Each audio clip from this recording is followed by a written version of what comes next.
Alright, hey people, I'm going to show you a few of my Marvel Legends figures, and more specifically the X-Men, because I have been reading X-Men for many years, and it's always been one of my favorite comic books, especially the older ones from the 80s. When Chris Claremont and John Byrne made them, and yeah, basically I've been reading X-Men for as long as I can remember, and back when I started subscribing myself to the X-Men, it was around the time when the X-Men split into two teams and split into two comic books. We got Uncanny X-Men, which was the main comic, and we also got the adjectiveless X-Men, which was basically X-Men without any prefix and without any adjective describing the comic. It was written by probably Chris Claremont, I can't remember, but it was drawn by Jim Lee, who yeah, he got really famous from drawing the X-Men, and it was eventually renamed, unofficially named the Blue Team, and the Blue Team is what we can see here in this Marvel Legends box set. You got the Gambit up here in the left corner, Wolverine in his yellow costume, Rogue, and the Beast in lab coat, and of course they're battling Magneto here. I'm just going to open up this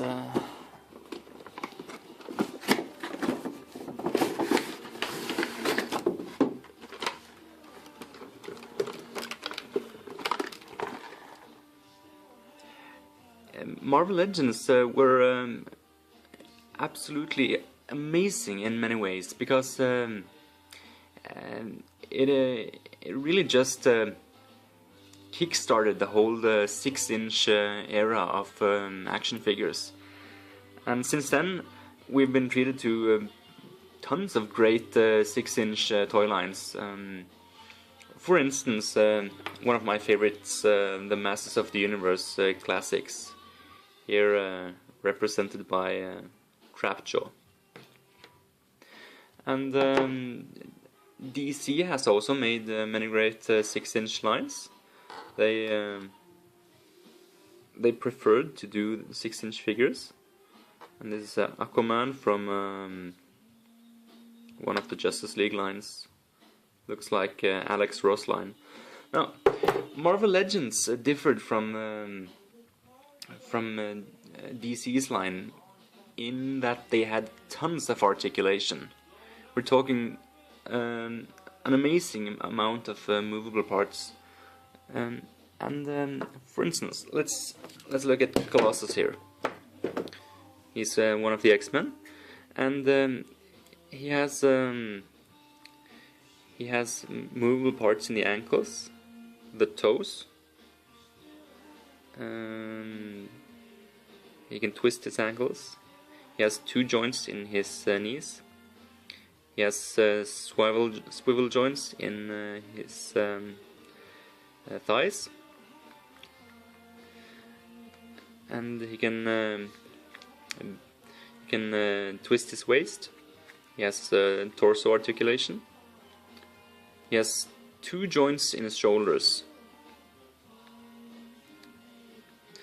He has bicep articulation and elbow.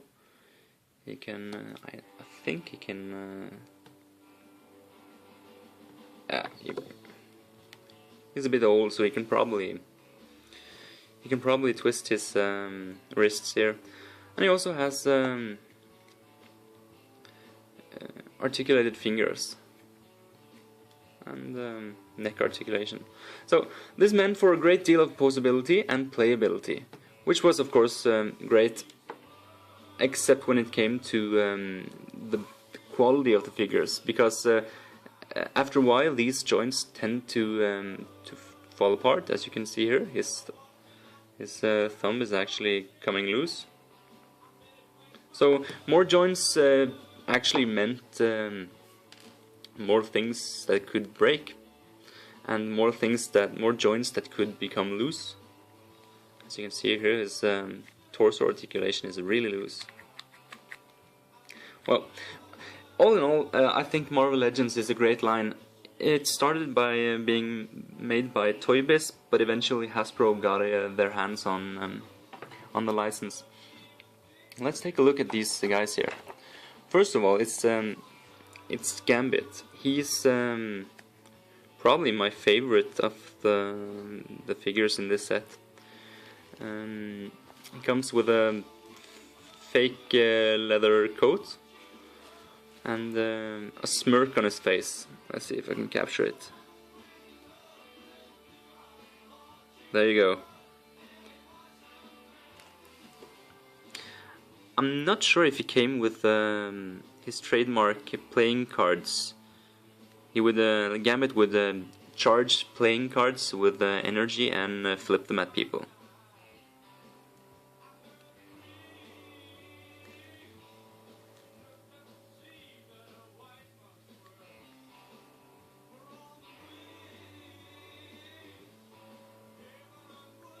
But as you can see, his fingers are made to hold playing cards between them, and of course he has articulated fingers and wrists, so you can really get him posed. Really cool. Most of these figures in this set were released individually, but with small differences. I'll get back into that. I'm not sure if Toy Biz released Gambit as an individual figure. They could have. I'm not sure. I don't have a complete collection. Again, this guy has tons of articulation, which meant for tons of great poses. And as you can see, they also come with each one come with a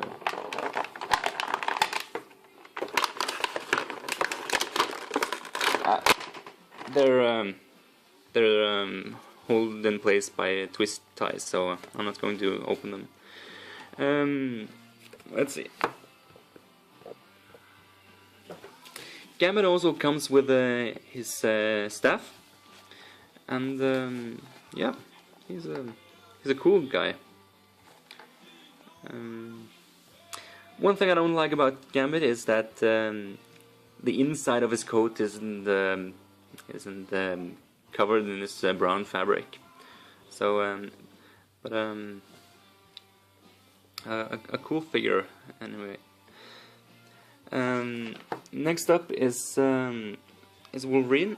I'll pause the video and release him from his prison. Yeah, here you go.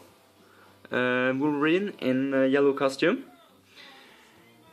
And as you can see, he doesn't have his mask. And he has this wicked grin on his face. Looks like there's a paint chip on his nose. And that was the problem with these toys. They were produced in a significant amount of figures were made, and the quality control weren't always that great. But yeah, notice that Wolverine doesn't come with a torso articulation like Gambit does. Gambit can bend backwards and forwards, but Wolverine can't do that.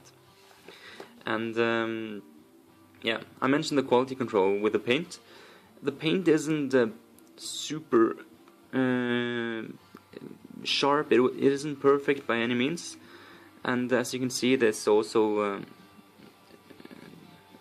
translates to other parts of the quality, like these yeah, rather flimsy claws. Notice here, there's a lack of paint. I know Wolverine were sold separately because I actually have his masked version. And as you can see, this version here is from the iconic issue where the X-Men has been they have been beaten by the Hellfire Club. Sebastian Shaw has knocked Wolverine down into the sewer, and he's ready to take revenge. Alright, you took your best shot, now it's my turn. Yeah, you know. I don't mind this Wolverine figure. He's good looking. One thing I don't like is that his ankles are really slim and actually, yeah, only barely able to hold him up. Yeah, I guess it's not too bad. All right. Next up, we're going to take a look at Magneto.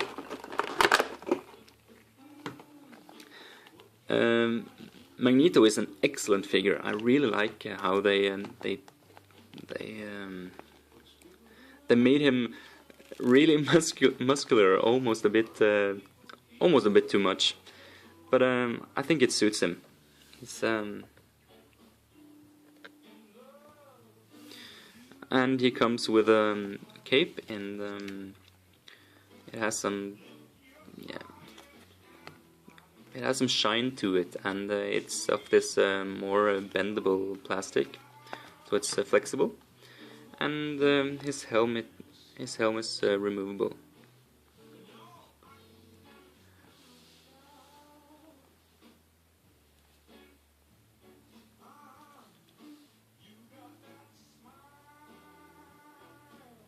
There you go.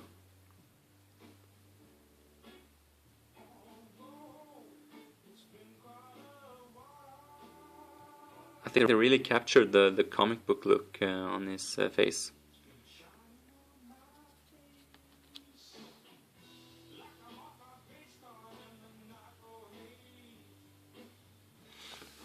Now, Magneto were also sold separately, and the only difference is that the other version came with a closed mouth, not screaming or anything. And my single carded, well, my other Magneto weren't.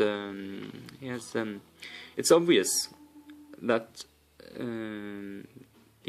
all these moving parts are well, they can lead to the figure breaking. Look at this.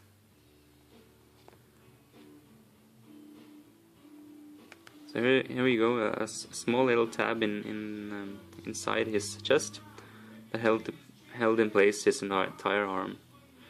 So yeah, and it's broken, and his arm is now well, can be taken out of his torso. Well,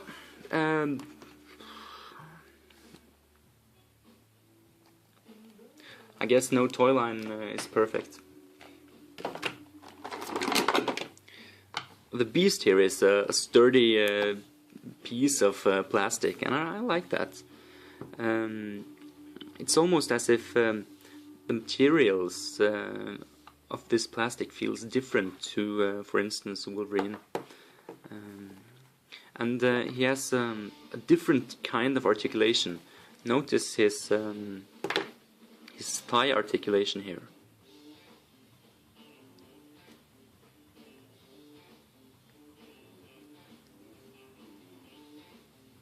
It's very different from what we saw on Wolverine, and that's one of the things I really like about the Marvel Legends line. It's that they sort of used different kinds of articulation for different figures, and they also used different sizes for each figure. It's almost as if each figure had a unique, well, toy design to it that were made to fit the figure. For instance, Beast here has articulated mouth, and that works for him because yeah, he's sort of beast. He's a beast. Beasts were also sold separately, but I don't think it came with a lab coat. This version came with a lab coat and also a pair of glasses, which let's see.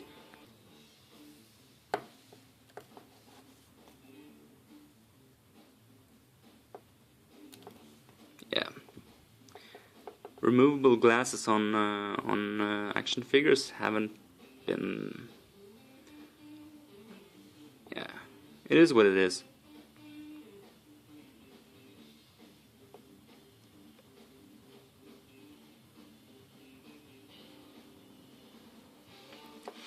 I have another figure here with removable glasses. It's a more modern version of Rogue, and I think these are removable as well. Yeah, she looks kind of creepy with without the glasses. So let's see if I can focus. Not today, not today, sugar. Right.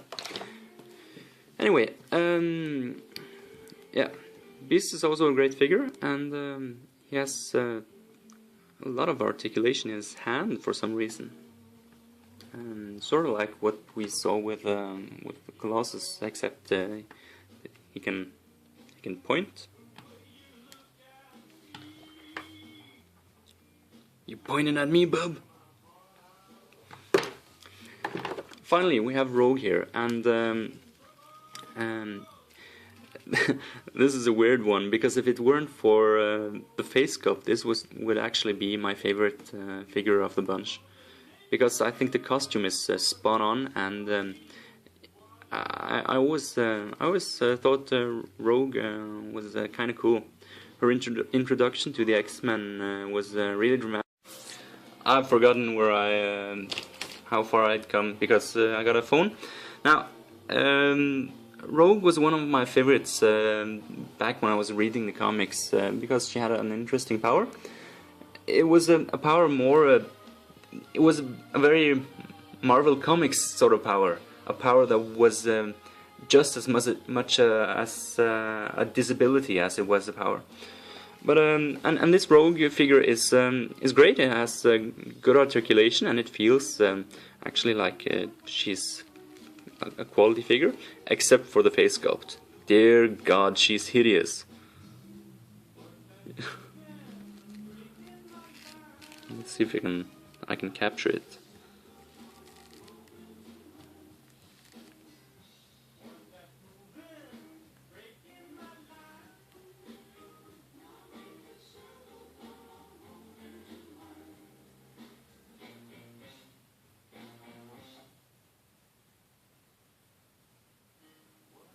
I'm not sure what they're. I've talked about this on my blog before, and the toy companies have had problems with sculpting quality faces on the women. Jean Grey here isn't that bad. She has that crazy thing going on, and that works for her character. And she also has a bit of a comic book style face. But Rogue just looks, yeah.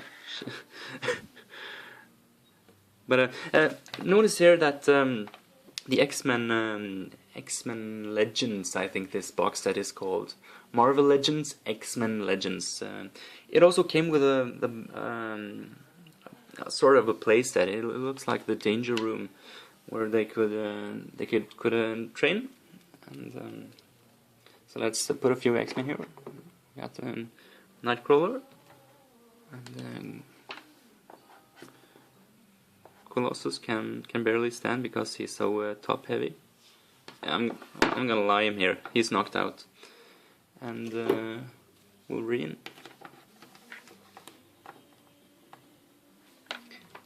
And Beast is working on something.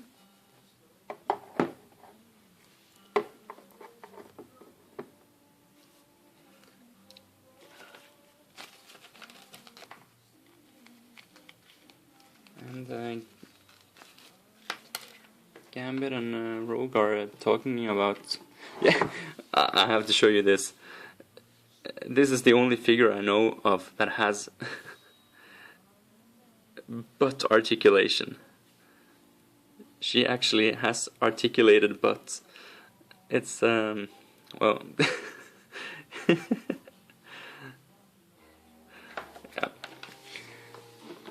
Anyway, Marvel Legends, a cool line back when Toy Biz made them, and now that Hasbro has started really making an effort with this line, it's once again become a thing.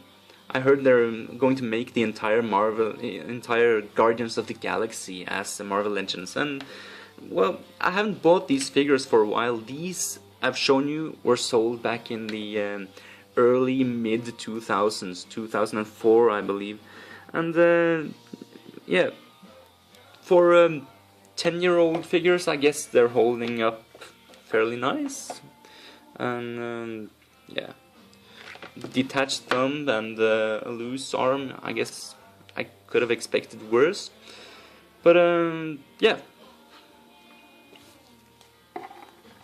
Anyway, this is yeah, I'm going to show you more Marvel Legends in the future, and if you read my blog, you've probably also seen them in the past. So yeah, take care, guys.